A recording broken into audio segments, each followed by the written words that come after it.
They said the asylum was gone, burned to nothing decades ago, but the road still remembers where it led, a narrow strip of cracked pavement swallowed by roots and weeds stretching past the forest where the trees press too tightly together. Their branches tangling like skeletal hands, blotting out the sky, leaving the path darker the further you go.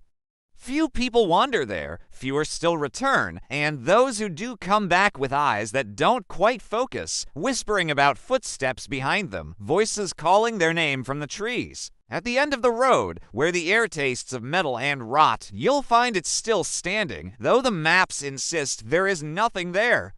Blackened stone walls rise from the soil like a carcass refusing to decay, gates hanging loose, but never fully falling, as if the place holds itself upright out of sheer hunger. And even from outside you feel it the way the air grows thicker, pressing down on you heavy with smoke and something older, something sour, something like breath. They called it the Black Hollow Asylum once, but the name was buried when the fire came. It was supposed to be a hospital for the mad, a place of healing, but the truth was uglier. The first patients were the poor, the broken, the inconvenienced, locked away not for treatment, but for disposal.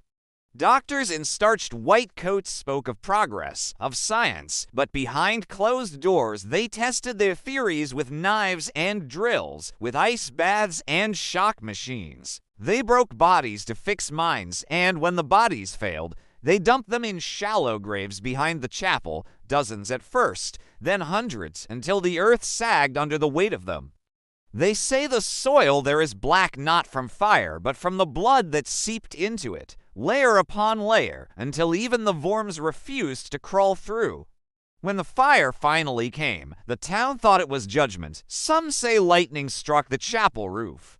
Others whisper that a patient set the blaze, desperate to end the torment. But the flames spread too fast, too perfectly, racing through hallways, consuming wood and iron alike, roaring as though the fire itself had been waiting for the chance to devour.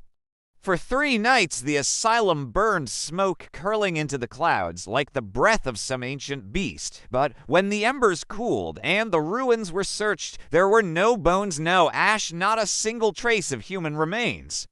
Hundreds of patients, dozens of doctors, all gone, as though the fire hadn't consumed them but carried them somewhere else. The town rebuilt its life and buried the asylum in silence, but the silence did not last.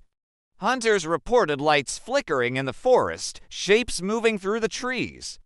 Hikers vanished, their last phone calls filled with static and distant screams. And some nights when the wind was just right, the town itself heard it. The faint ringing of bells, the crackle of electricity, the screams of patients still strapped to their beds, all echoing from the direction of the forest. Daniel had heard the stories all his life, and he had dreamed of the asylum since childhood, though he had never set foot near it. His dreams were not just visions. They were memories of corridors he'd never walked, of rooms he'd never seen, of a voice calling him by name, though he'd never spoken it aloud in sleep. As he grew, the dreams deepened, leaving him trembling, sweating, waking with the smell of smoke in his nose and bruises around his wrists, the marks of straps he had never worn. One night, he woke with an old brass key clutched in his hand, rust flaking onto his bedsheet, though his doors were locked and no one had entered. He tried to drown it all in noise, in work, in alcohol, but the silence always returned, and in the silence the call grew louder. One night, when the pressure in his skull felt like it would split him open, he stopped resisting. He followed the old road into the forest. The deeper he walked, the darker it grew, branches snagging his clothes, the air thickening until every breath scraped his lungs. The path bent in ways that didn't make sense, stretching longer and longer, each step pulling him further from the world he knew, until the forest opened, and there it was, the asylum. It should have been rubble, but the walls stood tall, scorched but whole, windows black and gaping like sockets without eyes. The gates sagged forward as if inviting him in.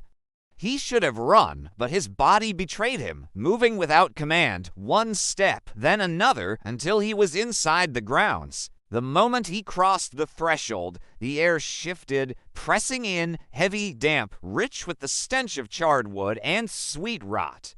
The ruins felt alive, the walls trembling faintly, the stones warm beneath his fingertips as though a pulse beat within them.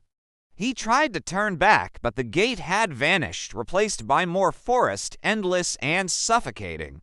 Ahead, the asylum waited, its doors yawning open. Inside, the halls stretched impossibly long, their shadows to deep, their echoes to loud. His footsteps returned to him distorted, layered with dozens of others, as if invisible feet marched in time beside him. He passed doorways where figures lingered, pale shapes with twitching heads and mouths opening to wide, but no sound escaped them, only the grinding of teeth. The deeper he went, the louder the whispers became, whispering his name over and over, until he realized it wasn't he coming from the halls at all. It was rising inside him, pressing against his throat, begging to spill out in voices that weren't his own. He clenched his jaw, but the pressure grew, pain stabbing behind his teeth, as if unseen hands were prying his mouth open. He stumbled into the main ward, and the air dropped colder, wrapping around him like a chilling embrace. Rusted beds lined the room, their straps hanging loose and forgotten, but the sight was far from empty. The patients were still there, trapped in a nightmarish state. Dozens of them, strapped down, though the leather had rotted away to nothing. Their skin was pale and waxy, veins black as tar, and their eyes, oh man, open and rolling wildly in their sockets, full of a terror that seemed to reach out to him. Their mouths were sewn shut with wire, a cruel twist of fate, yet their chests rose and fell, a haunting reminder that they were still alive. From behind those stitches came muffled groans, building into a suffocated chorus of agony that clawed at his insides. The smell of burned flesh filled the room, thick and suffocating. Daniel staggered back, bile rising in his throat, overwhelmed by the horror. But then, just as he thought he might escape, a voice cut through it all, cold and steady, pulling him deeper into the nightmare. All cold and steady late. He turned, and there he was, the doctor. Tall, skeletal, his coat still white, though it was stained at the cuffs, his eyes black hollows, his hands gloved and dripping with something dark. In one hand he held a rusted cranial drill, whining faintly though no power fed it. In the other, a folder with Daniel's name written neatly across the cover. Late, the doctor repeated, his grin stretching to wide. But the treatment always begins. The patients convulsed, straps snapping as they rose from their beds, their sewn mouths splitting, wires snapping with wet pops, black liquid spilling down their chins. They lurched toward Daniel, arms jerking, fingers sharpened into claws.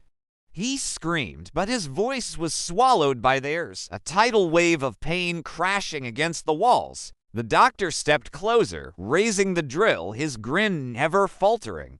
"We cure by opening," he whispered, and Daniel felt cold hands seize him, dozens, hundreds, pulling him down, dragging him into the floor. He clawed at the ground, but the floor was no floor at all. It was layers of flesh pressed flat, faces screaming in silence, mouths opening and closing, eyes wide with endless suffering. As he was dragged deeper, he saw his own reflection forming among them, his mouth stretching open, his eyes rolling back, his voice merging with theirs in one eternal scream. Above him, the doctor's calm voice echoed one last time. "The asylum always admits," and then there was nothing but darkness, and the screaming never stopped.